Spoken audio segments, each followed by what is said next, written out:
The gun went off by accident. That was the first lie Amora told herself.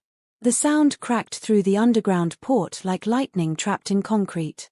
Men shouted in Korean. Boots scraped the floor. Someone fell hard behind her. Amora didn't scream. She stood frozen beside the stack of shipping crates, mop bucket trembling in her hand, watching a man bleed onto the floor where she had just finished cleaning. He wasn't moving. Someone grabbed her arm. Hey, hey. She turned slowly, eyes wide, breathing shallow. The guard holding her looked just as afraid as she was.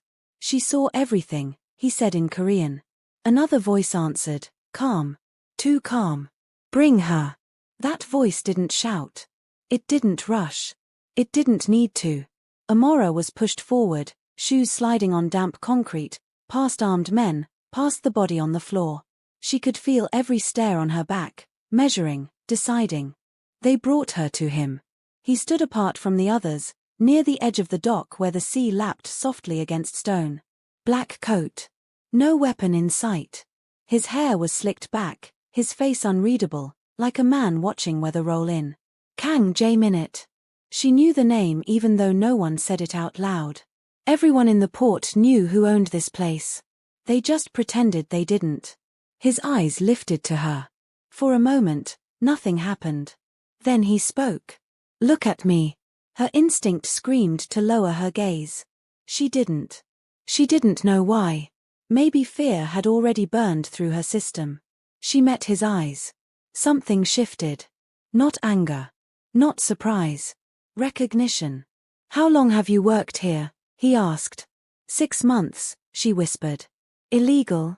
Yes. A murmur rippled through the men behind her. One of them laughed under his breath. Kang didn't. You clean this level often? Every night. You've never seen this before. No. That was the second lie. He studied her like a puzzle he hadn't expected to enjoy. Then he turned his head slightly. What do we do with witnesses? The answer came instantly. We erase them. Her chest tightened. This is where people beg, Amora thought. This is where they cry. She did neither.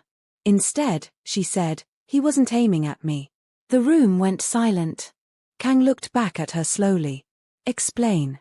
He panicked, she said, nodding toward the body. I startled him. The gun went off. He was scared. She didn't know why she was defending a dead man. Maybe she wasn't. Maybe she was defending herself. Kang crouched in front of her, close enough that she could smell smoke and salt on his coat. You're very calm, he said. I'm not, she replied. I'm just finished being afraid. Something unreadable crossed his face. He stood. Let her go. The words dropped heavy into the room. A few heads turned. One man stepped forward. Boss. She cleans floors, Kang said. Not secrets. Amora was untied and escorted out without another word. No threats. No warnings. That should have been the end. It wasn't. Because 3 nights later, she found a black card tucked into her locker. No name. No number. Just an address. And a time. If this story already has your heart racing, like the video and subscribe for more cinematic stories like this. And tell me in the comments, where are you watching from? Amora didn't go home that night. She stood outside the address instead, rain soaking her jacket, staring at a private residence carved into the cliffs above Marseille's harbor. Security everywhere. She turned to leave. The door opened. Kang Jae-minute stood there himself. I wondered if you'd come, he said. I shouldn't have, she replied. No, he agreed. You really shouldn't have. That was the moment her life ended. And the moment the death sentence began. Before we go further, if you enjoy intense, cinematic mafia stories like this, subscribe now. These stories get darker, deeper, and more dangerous from here. And if you haven't already, drop a comment telling me where you're watching from. I read them all. Amora didn't cross the threshold willingly. She stood just inside the doorway, rainwater pooling beneath her shoes, every instinct telling her to turn around and run. The air inside the house was warm, controlled. Too controlled. Like nothing bad was allowed to happen here unless he permitted it. Kang Jae-minute closed the door behind her. The sound wasn't loud. It didn't need to be. You came alone, he said. You didn't say I shouldn't. A pause. That was intentional. She folded her arms, more for balance than defiance. Why am I here? He studied her the way men like him studied everything, quietly, thoroughly, deciding what it was worth. Because you saw something you weren't meant to, he said. And because you didn't lie well. Her breath caught. You said you'd let me go. I did. He moved past her, deeper into the house. This isn't a prison. You can leave whenever you want. She followed despite herself. The living room overlooked the harbor. Massive glass walls. Soft lighting. No photographs. No personal traces. A place designed to erase emotion. He poured 2 glasses of something amber and set one on the table between them. I don't drink, she said. Neither do I, he replied. It's a test. She didn't touch it. Good, he thought. He didn't say it. You're undocumented, he continued. You clean at night. You sleep in a place you could lose at any moment. And yet, when you were staring at death, you didn't beg. I've begged before, she said quietly. It never saved me.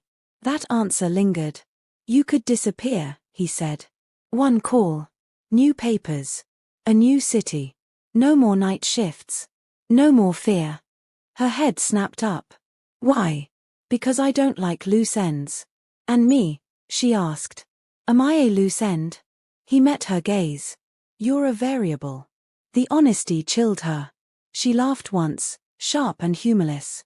So what do you want from me? To stay close. Her stomach dropped. I need to know if you're a risk, he continued. People like me don't survive on trust. We survive on certainty. And how long does that take? She asked. As long as it needs to. She shook her head slowly. That's not protection. That's a cage. A flicker of something crossed his face. Not anger. Respect. Most people beg for my protection, he said. You're the first to recognize its cost.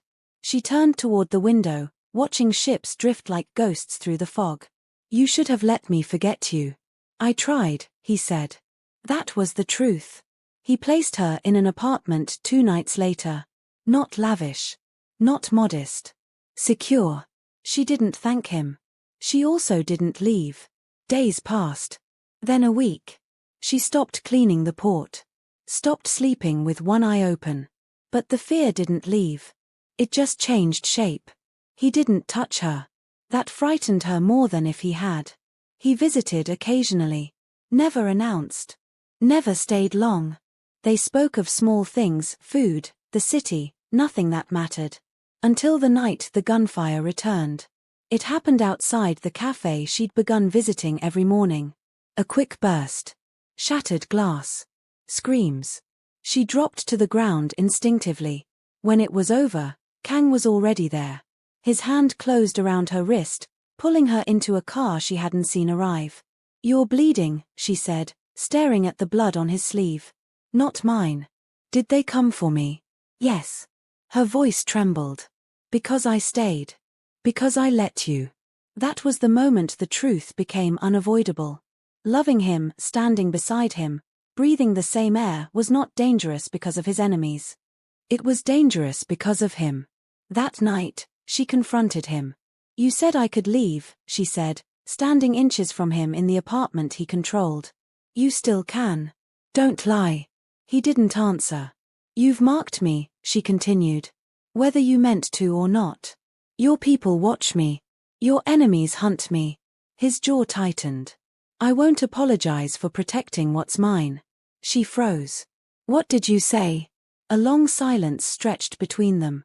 I said nothing, he replied. But they both knew he had. If this tension has you holding your breath, subscribe now. This story only gets more dangerous from here. She should have run. Instead, she stepped closer. What happens, she asked, when people find out you care? His eyes darkened. They die. And me. That, he said quietly, is the problem.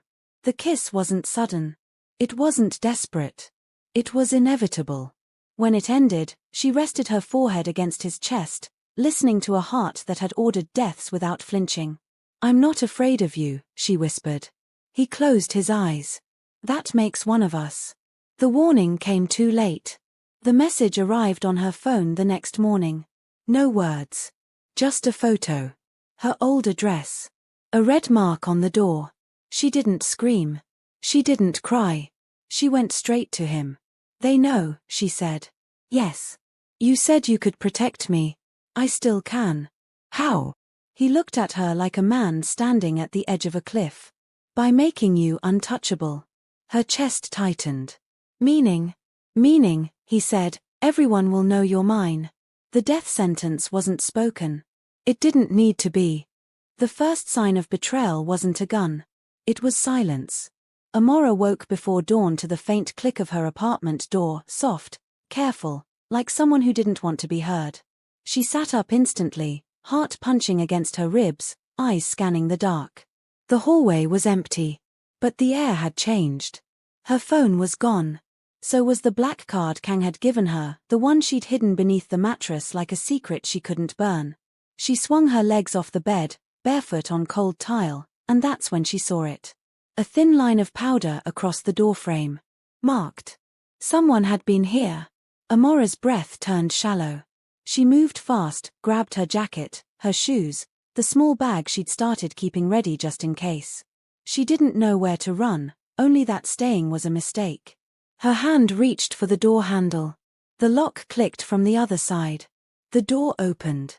A man stepped in wearing a maintenance uniform, eyes calm, movements rehearsed. Behind him, another. Then another.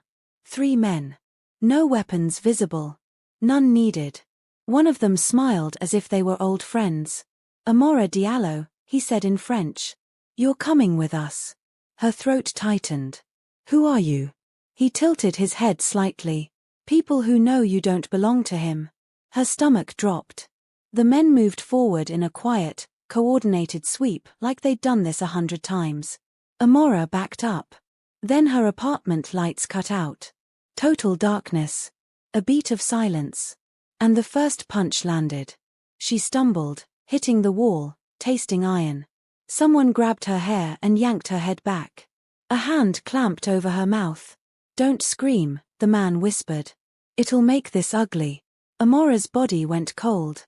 Because it wasn't ugly yet. It was controlled. That terrified her more. She didn't know how long she stayed blindfolded. Minutes felt like hours. Hours felt like drowning. The car stopped. Hands pulled her out. She heard waves.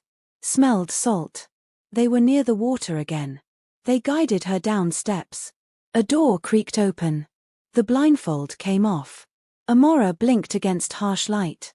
She was in a storage room, concrete walls, metal shelves, a single chair in the center.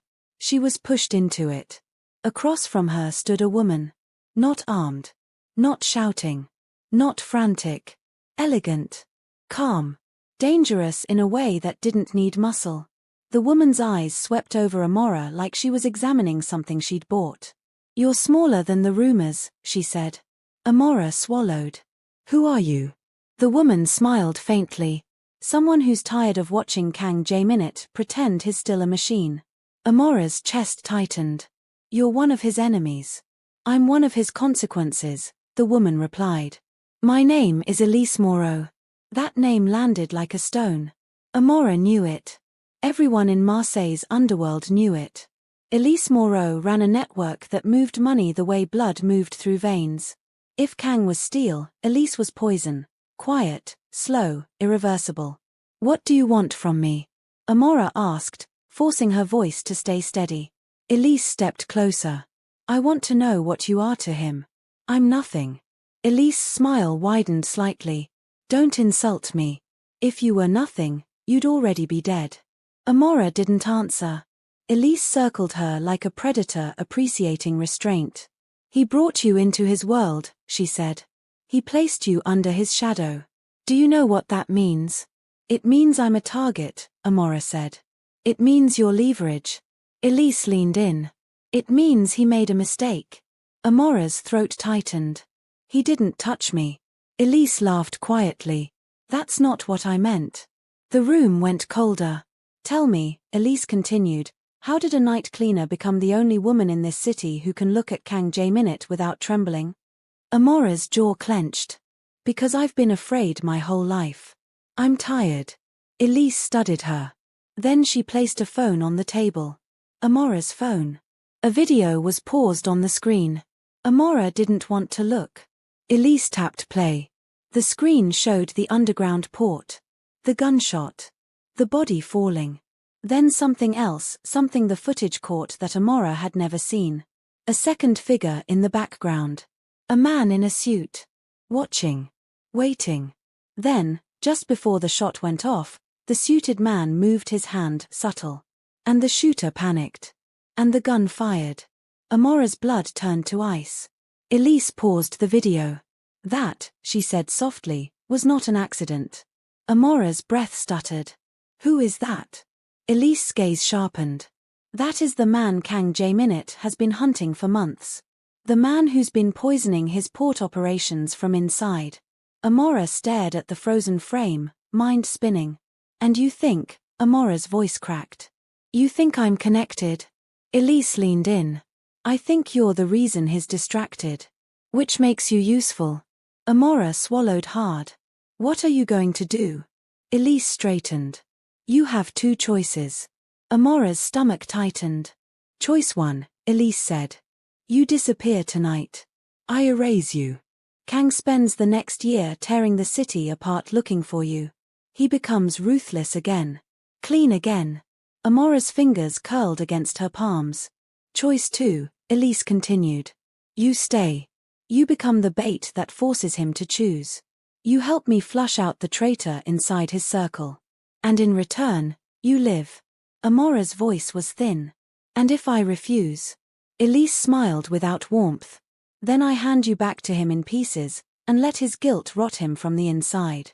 Either way, I win. Amora's stomach heaved. She forced it down. You're insane, she whispered. Elise's eyes didn't blink. No. I'm realistic. Love makes men careless. And Kang is being careless. Amora's chest tightened painfully. Because part of her already knew it was true. A door opened behind them. Footsteps. A man entered, tall, face half hidden by shadow. Amora's breath caught. It was one of Kang's men. Not a stranger. Someone she'd seen near Kang's car. Someone who'd stood behind him like a wall. His name, she remembered, was Minitsu. He didn't look at Amora. He looked at Elise. Time, he said. Elise nodded. Good. Then we're aligned. Amora's heart stopped. Aligned. Her gaze snapped between them. You're working together? Elise smiled as if Amora had finally joined the conversation at the correct level. I'm not working with him, Elise said. I'm working with the part of Kang's empire that's tired of his hesitation. Minitsu's face stayed blank. Amora's voice trembled. You're betraying him. Minitsu's eyes flicked to her, cold. He betrayed the rules first. The words hit harder than any punch. Amora's throat tightened. Because of me. Minitsu said nothing. Elise leaned down, close enough that Amora could see her perfect makeup, her calm lips. He has a soft spot, Elise whispered. And soft spots get kings killed. Amora swallowed hard. What do you want me to do? Elise straightened and slid the phone toward her. Send him a message, she said. Tell him you're leaving. Tell him you're tired of being watched. Tell him you want your old life back. Amora stared at the phone. He'll know it's a trap. He'll know, Elise agreed. But he'll come anyway. Amora's hands shook. Elise's voice lowered. And when he comes, he will finally face the truth. Amora forced the words out. What truth? Elise's eyes gleamed. That he can't save you and save himself. If you're still here, you're one of my people. Subscribe now. Because Batch 4 is where the story explodes, no turning back, no soft landing. Amora typed with trembling fingers. One sentence. Just one. I can't live like this. I'm leaving. Don't follow me. She stared at it, heart pounding, then hit send. The message flew out into the dark like a flare. Elise took the phone back instantly. Good. Amora's voice broke. You're using me. Yes, Elise said plainly. But he used you first. He pulled you into a war you never agreed to fight. Amora's eyes stung. He protected me. Elise's face sharpened. He protected what he wanted. There's a difference. Amora's chest tightened. Because it felt like truth. Minitsu moved toward her with a strip of cloth. We have to make it believable. Amora recoiled. No. Minitsu grabbed her arm, hard. If we don't, he won't lose control. Elise watched without flinching as Minitsu tied Amora's wrists and wrapped a scarf around her neck, tight enough to leave marks, not tight enough to kill. Tears blurred Amora's vision. She fought them. I hate you, she whispered to Elise. Elise's eyes were calm. That's fine. Survival doesn't require affection. They moved her again. This time, to the port, an abandoned section where old containers sat like rusted tombs. Fog rolled in from the sea. Lights flickered overhead. They forced her into a chair. Minitsu stepped back, checking his watch. Elise stood nearby, coat perfectly tailored, as if she were attending a private concert. Amora's heartbeat thundered. She kept thinking, Kang will see this and kill everyone. Then she remembered what Elise said. He'll know.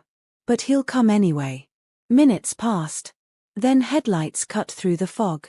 A black car pulled in fast, tires grinding against gravel. The door opened. Kang stepped out. Alone. No entourage. No backup. Just him.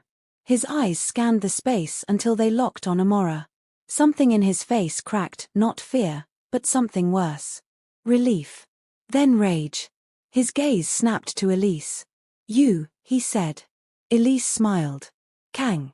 His voice was low, lethal. Untie her. Elise tilted her head. I can't. Not yet. Kang's jaw clenched. You're dead. Elise's smile didn't fade. Maybe. But you came. Kang didn't blink. Of course I came. Amora's breath caught. He said it like it wasn't even a question. Like it was law. Elise walked closer to him, slow, calm. You broke your own rules for her. Kang's eyes didn't leave Amora. She didn't ask for this. No, Elise said softly. You did. You put your name on her life. And now, everyone wants to see what you'll trade to keep her breathing. Kang finally looked at Elise. What do you want? Elise's eyes sharpened. The traitor inside your circle. Kang's face went still. Amora felt it, the shift. Like a storm turning toward land. Elise continued. I know you've been hunting a ghost. Someone close. Someone trusted. Someone feeding me pieces of you. Minitsu stood behind Elise like stone. Amora's stomach twisted. Kang's gaze flicked to Minitsu. Just for a second. Minitsu didn't move. But Amora saw it. The smallest tightening in his jaw. Kang saw it too. The air turned deadly. Kang's voice was quiet. Minitsu. Minitsu didn't answer. Kang took one step forward. How long? Minitsu's eyes stayed on Kang, cold as steel. Long enough to know you've changed.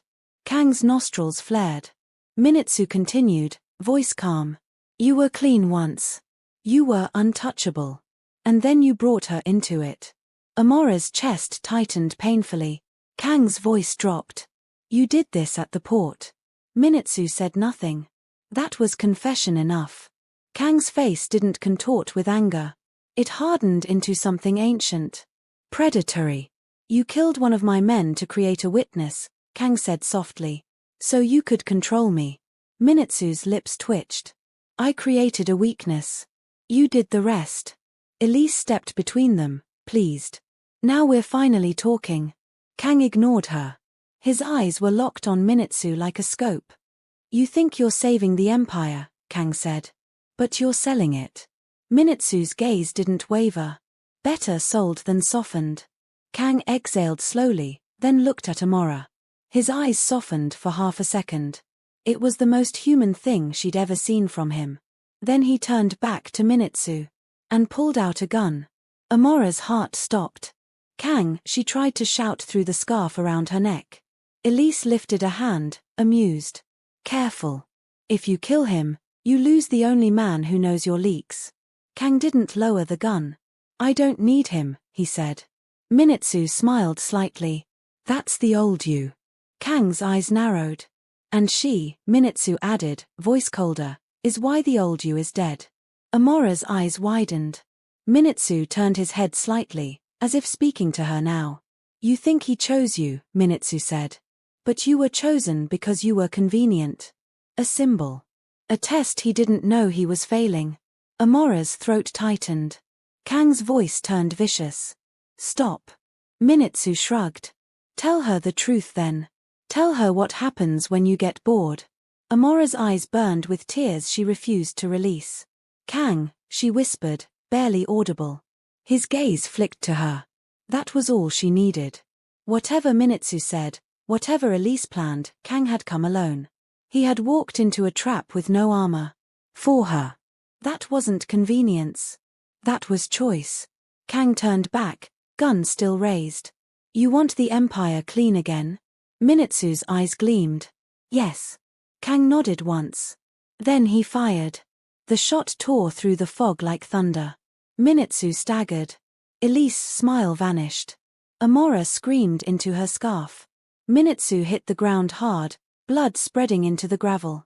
Elise spun toward Kang, rage flashing for the first time. You idiot. Kang stepped forward, eyes dead calm. I'm done being controlled. Elise's hand slid into her coat. Kang's gun swung toward her instantly. Two guns aimed.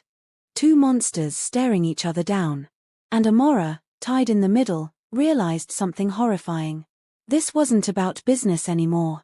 This was personal. Elise's eyes darted to Amora, then back to Kang. You'll choose, Elise said softly. Right now. Her, or your future. Kang's voice didn't shake. My future is standing right there. Elise's gaze sharpened. Then prove it. She lifted her gun slightly. Not at Kang. At Amora. Kang's eyes widened a fraction. The first real fear. And in that fraction of a second, Amora understood what death sentence truly meant. Because Elise wasn't trying to kill her. She was forcing Kang to decide what kind of monster he would become to keep her alive. Elise's finger tightened on the trigger. Kang lunged. And the screen would cut to black right here. The gun went off. Not Elise. Kang's. He didn't fire at her hand. He didn't fire to warn. He fired to end it.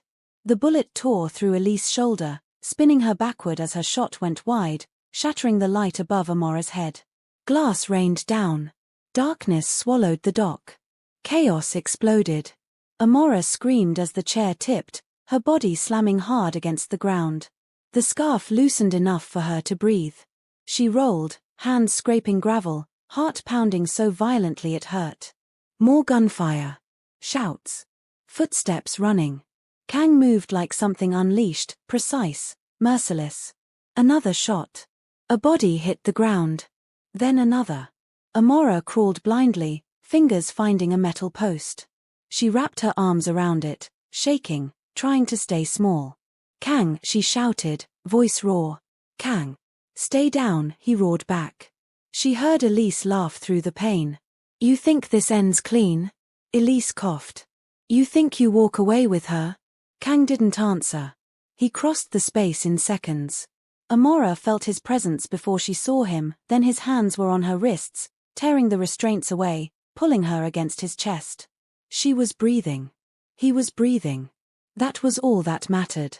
Elise staggered to her feet, blood soaking her sleeve, eyes burning with fury and something like admiration. You really did it, she said hoarsely. You chose. Kang shielded Amora with his body. I warned you, he said. If you touched her, I'd burn everything. Elise wiped blood from her mouth and smiled. You already have, she said. There's no world where this ends well for you now. Sirens sounded in the distance. Kang's jaw tightened. Elise looked toward the noise, then back at him. This city will eat you alive. Your enemies will never stop. And she, her gaze flicked to Amora, will always be the knife they use. She turned and disappeared into the fog before Kang could fire again. They left Marseille before sunrise. No speeches. No goodbyes. Kang burned half the port operations by noon. Accounts frozen. Names leaked. Alliances shattered. The empire didn't fall, but it fractured. And fractures bleed. They drove south for hours, changing cars twice, never stopping long enough to feel safe. Amora finally spoke when the city lights were far behind them. "You killed him," she said quietly. "Yes. For me. Yes." Her throat tightened. "You didn't hesitate." He kept his eyes on the road. "If I had, you'd be dead." Silence filled the car, thick and heavy. "Minitsu said you get bored," she said after a while. Kang's grip tightened on the wheel. "Is that true?" "No," he said. "I get careful." She turned toward him. "Then what happens now?" He exhaled slowly. "Now," he said, "everything comes for us." Her chest tightened, but she didn't flinch. "Together." He didn't answer immediately. Finally, he said, "If you stay." She studied his face. The scars he didn't show. The man who had chosen blood over control. "You said loving you was dangerous," she said. "It's worse than that." She nodded once. "I know." He glanced at her. "You can still walk away. I'll make sure you're safe. New life. No shadow." She thought of the night cleaner she'd been. The fear. The invisibility. She thought of him walking into a trap alone. "I already chose," she said. They didn't hide. They changed shape. Kang dismantled the parts of his empire that required her blood to function. He cut loose men who thrived on cruelty. He consolidated power quietly, brutally, without spectacle. Enemies tested him. They died. Amora learned the rules fast. She learned where to stand, when to disappear, how to read a room before danger spoke. She didn't become his weakness. She became his anchor. That scared people more. Months passed. One night, while standing on a balcony overlooking a different sea, Amora asked the question she'd been holding inside. "Do you regret it?" He didn't pretend not to understand. "Every empire is built on sacrifice," he said. "I just chose which one I was willing to lose." She watched the water below. "And if they come again?" "They will." "And if it costs you everything?" He turned to her fully then. "It already did," he said. "And I'm still standing." She reached for his hand, not to steady him, but herself. The last threat came quietly. No guns. No explosions. A message. A single envelope left on their doorstep. Inside was a photo from the port. The moment Kang stepped out of the car alone. The moment he chose her. On the back, 3 words. "Next time, choose better." Amora stared at it, heart pounding. "They're not done," she said. "No," Kang replied. "They never are." She looked up at him. "What happens when they realize killing me will break you?" He met her gaze, unwavering. "Then," he said, "they'll understand what loving me really means." She swallowed. "And what does it mean?" He leaned closer, voice low. "It means no one touches you. Ever. Even if the world has to burn to learn that." She should have been afraid. Instead, she felt something steadier. Resolve. She tore the photo in half and dropped it into the fire. "Then let them learn," she said. Kang watched the flames consume the image. And for the first time since Marseille, he smiled, not like a king, not like a monster, but like a man who had already paid the price and would never ask for a refund. Because loving the Korean Mafia was a death sentence. And she chose him anyway. Not because she was blind, but because she finally understood. Some loves don't save you. They change what you're willing to survive. If this story made you feel something, let me know in the comments. And if you're new here, subscribe, more intense stories are coming.